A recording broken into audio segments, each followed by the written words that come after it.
عطاالله د امیر تاکالي ورور دی. پولیسو دی هم د امیر سره یو ځای اوچت کړی او وهلی او ټکولی دی. نو بس هغې وهلو را ځوړنده کړی و، بس بېجابه و، بس پیپونه ورسره وشنو، پیپونه ورسره بس په دې وهل کول، بس کنځلې منځلې هغه ټایم کې پولیس والا ورته کولې او بس وهلو و، بس ټکولو. نو ما دا ترور دی موږ سره بوتلې، هغه داسې شو چې بېهوشه شو، بس هغه باندې بیا اوبه واچولې یو شی او بل شی، بس بیا هغه ته یې دومره سونې وهل ښه ډېر دا چې بېهوشه شو. بس تقریبا دلته چې موږ پسې راغلي وو 30-35 کسانو، بس دا ټولو موږ ریسار کړي وو. نو بس هغه ټایم کې بس موږ ته پته لګېده چې بس غزارونه دي، کسان هم نه شمارل او نم کسان لیده، بس دونه غزارونه.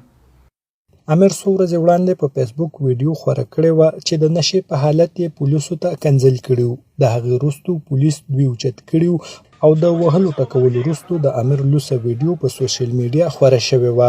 امیر اوس د جیل نه خوشي شوی، خو ورونه یې وایي په بدن یې ټول د وهلو نښې دي، په سر یې هم ګوزار خوړلی او د لوڅې ویډیو خورېدو وروستو 2 ځل امیر د ځان وژنې هڅه هم کړې ده. د امیر مشر ورور بلال وایي دوی افغان کډوال دي، د تیر 40 کالو نه زیات د پېښور تاکال سیمه کې میشت دي، خو دې پیښې ډېر غمجن کړي دي.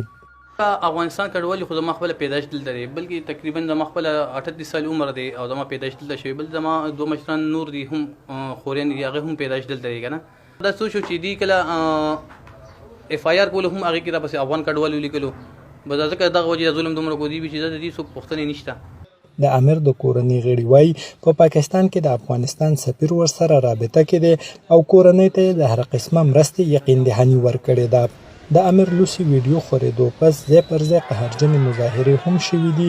په پېښور کې د صوبایي اسمبلۍ مخې ته ځوانان راټول شوي، د پولیسو ضد یې نارې وهلې او امیر ته یې د انصاف ورکولو غوښتنه کوله. د پېښور پولیسو د امیر کیس کې ککړ پولیس اهلکار ایس ایچ او او ایس ایس پي معطل کړي دي. د خیبر پښتونخوا صوبایي حکومت او د مرکزي حکومت چارواکو هم د بې پلوه پلټونو ویلي او امیر او دغه کورنۍ ته د انصاف ورکولو ژمنه کړې ده. ارشد مومند، وایس اف امریکا، بیوا، پېښور.